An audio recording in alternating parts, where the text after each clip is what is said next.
Welcome to a new 1.62 review. So, typical updates like we've seen, this time with 4 cars, but other than that, standard usual fare, escapes, a few added races and such. So, let's start with the cars themselves, beginning with our first one.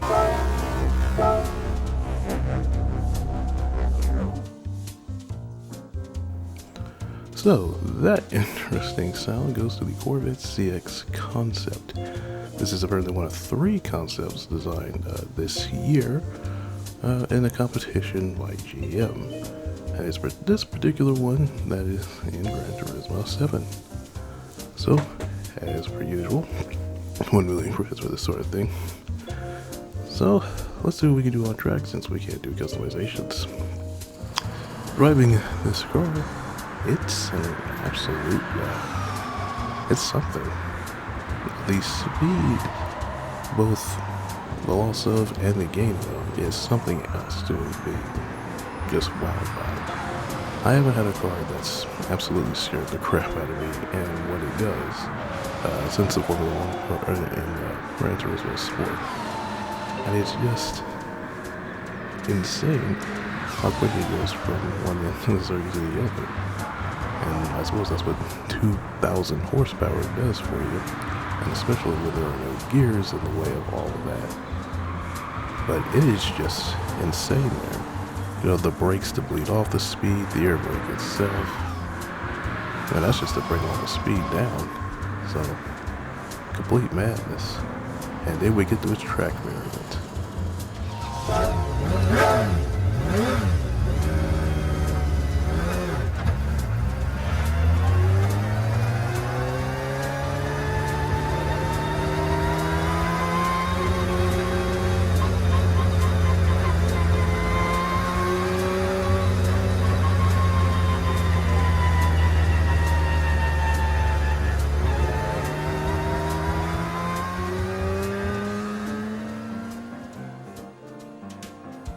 And that distinct, highly strung sound comes courtesy of the Corvette CX-R Vision GT concept.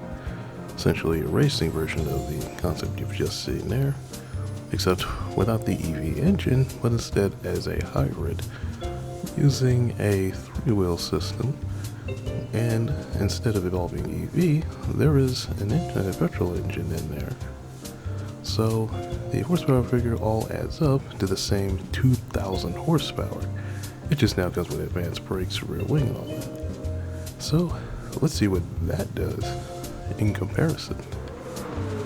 And taking a few lives with it, boy, if you thought the first concept was impressive and its speed and how it loses and gains it, this takes that to another level.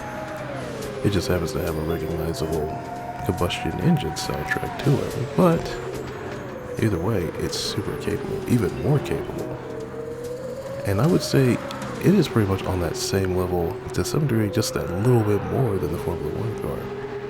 And it's scary in the degree that it does things that it feels like it shouldn't be able to do, at the rate that it does, and the way it does. It's an impressive thing to witness, even if it's not all that usable in race form.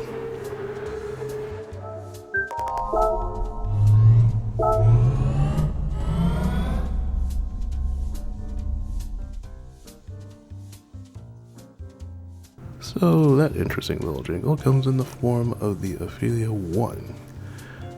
This is the fully production version, as opposed to the prototype that we were introduced to last year. Well, it comes in 3 colors, so not exactly the most, I guess, colorful selection if you get this thing. But a product of the Sony Honda mobility thing. Thankfully it's free, so you're not breaking the bank with it. As far as things you can do, well, white body as you can see, can't do much. You can surprisingly do some wheel customizations there. And I'm kind of surprised at the amount of options you do have. Now there are a few that you can't really use, but surprisingly a lot more open than I was expecting.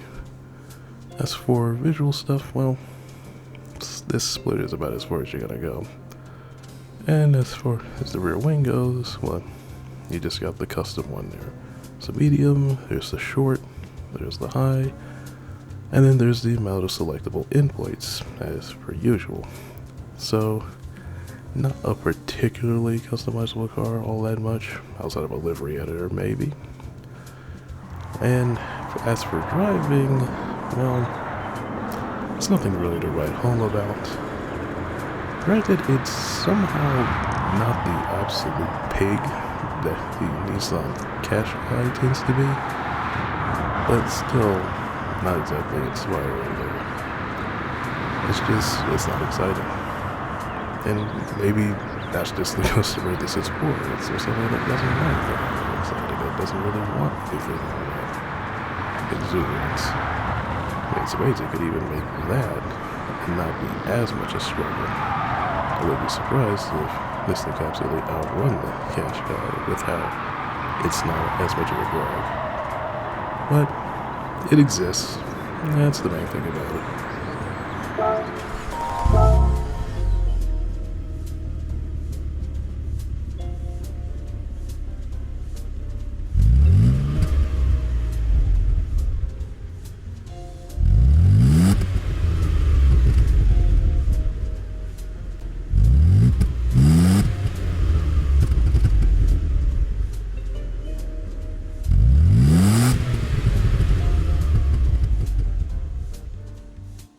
And that funky little noise comes courtesy of the Renault Aventine, the 3-liter V6 24 valve from 2002. And just visually, it makes a statement. Like, it is there. It is a painfully early 2000s French design there, so you pretty much, you're not gonna miss it. So it's easy to see why people really like this thing there. Obviously it comes in all these colors here, and obviously people will remember its appearance in Gran Turismo 4 in that certain mission there. So now you see it in all of its glory. Certainly not going to see this in any other game there. Now comes the question. The things you can do with this car now that it's here. So, you can put a wide body on there. Not that I can really notice what this wide body does. At least I'm not initially seeing the results. Maybe you can, and I'm not seeing it. But if you want to put a wide body on it, that's an option, as well as swap that engine in there. And as for other visual customizations, well, this absolute splitter. These boards are going to look very familiar to you. As for the side, you can get rid of this trim, and you can also add more of this arrow on the side there. As for the rear, you can remove the badging and change that little window thing, whatever it is. And of course, that diffuser. And as for the wing, that wing. That's all there is to say, is this wing here. Put all those together and it's going to start looking very familiar to you. And as for how it drives, it's a surprise there. It is an actually sporty little thing, and it's also kind of gets around a lot quicker than you'd think something of its size would. It's not too bad. It reminds me quite a bit of some of the SUVs there.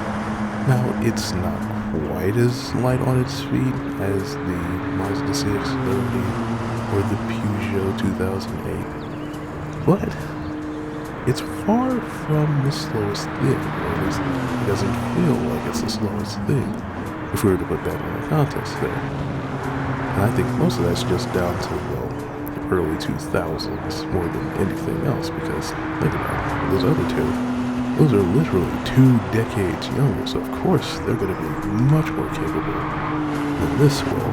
That's just the natural progression of things. But even so, it's pretty much impressive just stock by itself.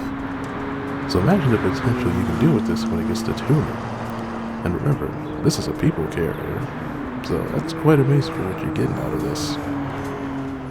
So as for the new races this update adds, this includes the European Sunday Cup 400 at Circuit de St. Croix B Reverse, the Japanese 4-wheel drive Challenge 600 at Michelin Raceway Road Atlanta, and the third one is, for the first time in a long while, a World Touring Car 900 race from the small Frankershops, with an interesting amount of credits, but not necessarily enough to outdo the usual ones for credit farming.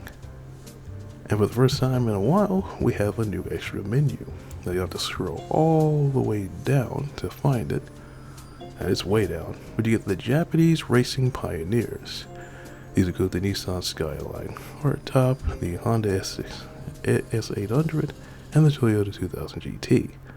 Now thankfully these are the cheapest cars you can get in the used car or legendary car dealership. Now getting all three of these just gets you a 6-star roulette ticket for an engine.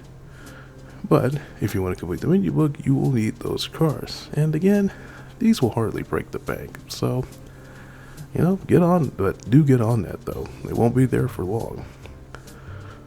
And as for the escapes, Tokyo Bay from Odaiba to the Otaru parking area.